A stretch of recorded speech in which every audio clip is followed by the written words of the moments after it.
Hello friends, तो आज हम सीखेंगे स्टेट ऑफ बीइंग फ्यूचर की लिंकिंग वर्ब। लिंकिंग वर्ब यानी कि लिंकिंग क्रिया वह वर्ब है जो वाक्य के सब्जेक्ट को सब्जेक्ट कॉम्प्लीमेंट से जोड़ती है, जो या तो सब्जेक्ट का वर्णन करती है जो या तो सब्जेक्ट का वर्णन करती है या उसकी पहचान करती है। लिंकिंग क्रिया सब्जेक्ट को उसके बारे में अतिरिक्त जानकारी के साथ जोड़ने का काम करती है।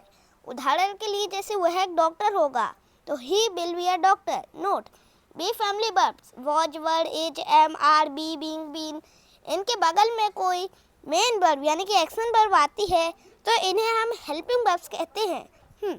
और इनके बगल में कोई मेन वर्ब यानी कि एक्शन वर्ब नहीं आती है तब इन्हें हम लिंकिंग वर्ब्स कहते हैं। Just a minute. स्ट्रक्चर बनती है subject plus linking verb plus subject complement. Object और सब्जेक्ट कॉम्प्लीमेंट में अंतर।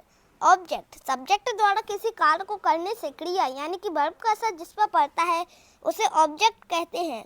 और सब्जेक्ट कॉम्प्लीमेंट यह सब्जेक्ट के बारे में अतिरिक्त जानकारी देता है, अधिक जानकारी प्रदान करता है।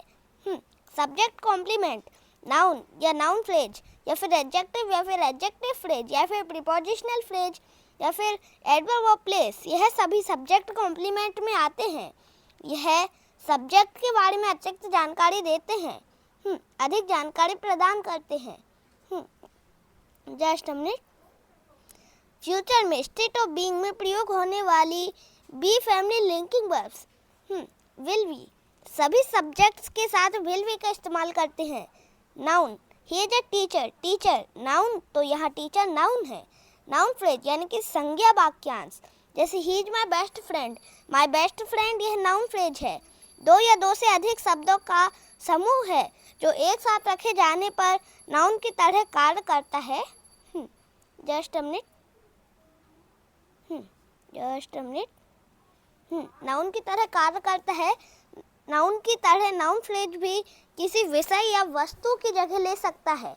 प्रीपोजिशनल फ्रेज, जो शब्द किसी चीज की पोजीशन को बताता है कि कौन सी चीज कहाँ पर है, ऊपर है, नीचे है, बगल में है। तो जो शब्द किसी चीज की पोजीशन को बताता है, स्थान को बताता है, इसको हम लोग प्रीपोजिशन बोलते हैं। शब्दों का समूह जिसका मीनिंग तो होता है लेकिन कंप्लीट मीनिंग नहीं होता है, जो एक प्रीपोजिशन से शुरू होते हैं और एक ऑब्जेक्ट के साथ खत्म होते हैं, उनको हम प्रीपोजिशनल फ्रेज कहते हैं। प्रीपोजिशन प्लस नाउन या नाउन फ्रेज मिलकर बनता है prepositional phrase. In plus the kitchen, in the kitchen, यह प्रीपोजिशनल फ्रेज है। Just a minute. Adverb of place, स्थानवाचक क्रिया विशेषण, यह हमें क्रिया के स्थान, स्थिति या दिशा की जानकारी देते हैं। Here, there, somewhere, anywhere, nowhere, up, down, upstairs, downstairs, in, out, inside, outside. Adjective noun यानी कि संज्ञा अथवा प्रोनाउन यानी कि सर्वनाम, शब्दों की विशेषता बताने वाले शब्द एडजेक्टिव यानी कि विशेषण कहलाते हैं।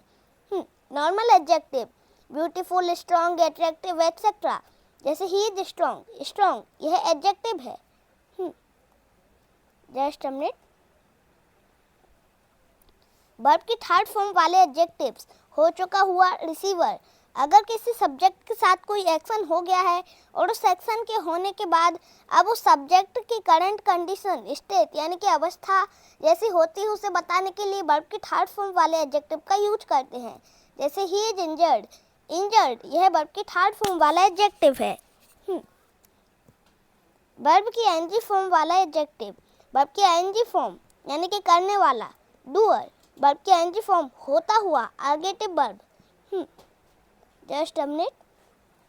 जैसे किसी का नेचर दिखाने के लिए भी वर्ब की आईएनजी फॉर्म वाले एडजेक्टिव का यूज होता है। जैसे दैट गर्ल इज बोरिंग, वह लड़की उबाऊ है, अर्थात यह उबाऊ करने वाली लड़की है। लड़की का नेचर किसी को बोर कर देने वाला है। जैसे I am near a burning house, मैं जलते हुए घर के पास हूँ, वर्ब की आईएनजी फॉर्म होता हुआ, यह हैपनिंग वर्ब है। बर्न यह आर्गेटिव वर्ब है। यह दो प्रकार की होती है। जलना हैपनिंग वर्ब अर्थात इंट्रांसिटिव वर्ब है। जलाना डूइंग वर्ब है अर्थात ट्रांसिटिव वर्ब है। Just a minute. जैसे दैट गर्ल इज बोर्ड, वह लड़की ऊब चुकी है, अर्थात लड़के की अवस्था को बताया जा रहा है। लड़की ऊब चुकी है, उस अवस्था को प्राप्त कर चुकी है। वैसे दिस चैप्टर इज कंफ्यूजिंग, यह अध्याय भ्रमित करने वाला है। यह अध्याय भ्रमित कर देने वाला अध्याय है। एफर्मेटिव स्ट्रक्चर यानी कि सकारात्मक संरचना। स्ट्रक्चर बनती subject plus will be plus noun या नाउन फ्रेज या फिर एडजेक्टिव फ्रेज या फिर प्रीपोजिशनल फ्रेज या फिर एडवर्ब वर्ब प्लेस। नेगेटिव यानी कि नकारात्मक। Just a minute. नेगेटिव यानी कि नकारात्मक। स्ट्रक्चर बनती है subject plus will plus not plus be plus noun या नाउन फ्रेज या फिर एडजेक्टिव फ्रेज या फिर प्रीपोजिशनल फ्रेज या फिर एडवर्ब वर्ब प्लेस। इंट्रोगेटिव यानी कि प्रश्नवाचक। स्ट्रक्चर बनती है will plus subject plus be plus noun या फिर नाउन फ्रेज या फिर एडजेक्टिव फ्रेज या फिर प्रीपोजिशनल फ्रेज या फिर एडवर्ब वर्ब प्लेस। और इंट्रोगेटिव नेगेटिव। स्ट्रक्चर बनती है will plus subject plus not plus be plus noun या नाउन फ्रेज या फिर एडजेक्टिव फ्रेज या फिर प्रीपोजिशनल फ्रेज या फिर adverb verb place. Just a minute. WH family interrogative. Structure बनती है WH word plus will plus subject plus not. Negative बनाएंगे तो नॉट का यूज करेंगे या फिर नहीं, प्लस बी प्लस नाउन या फिर नाउन फ्रेज या फिर एडजेक्टिव फ्रेज या फिर प्रीपोजिशनल फ्रेज या फिर एडवर्ब वर्ब प्लेस। फ्यूचर में विल बी नॉर्मल फ्यूचर में सभी सब्जेक्ट के साथ, सॉरी यहाँ पे टाइपिंग मिस्टेक था, तो विल बी यानी कि नॉर्मल फ्यूचर में सभी सब्जेक्ट्स के साथ इस्तेमाल करते हैं। स्टेट ऑफ बीइंग में प्रयोग होने वाली be family linking verbs will be, जैसे वह कल घर पर होगा तो he will be at home tomorrow. हम अगले शनिवार को दिल्ली में होंगे तो वी विल इन दिल्ली और नेक्स्ट सैटरडे।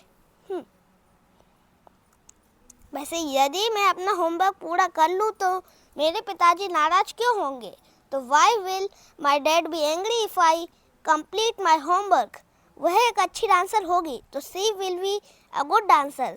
वह बहुत ईमानदार लड़का होगा तो he will be a very honest boy. वैसे वह एक अच्छा छात्र नहीं होगा तो he will not be a good student. Just a minute. वैसे उसका दोस्त ईमानदार क्यों नहीं होगा, तो why will his friend not be honest.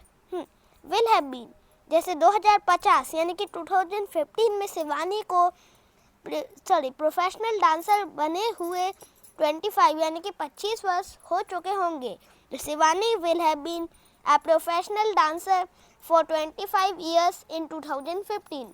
ज़्यादा से भी पसंद आए हो तो लाइक, चैनल को सब्सक्राइब करना ना भूलें। आपका दिन शुभ रहे।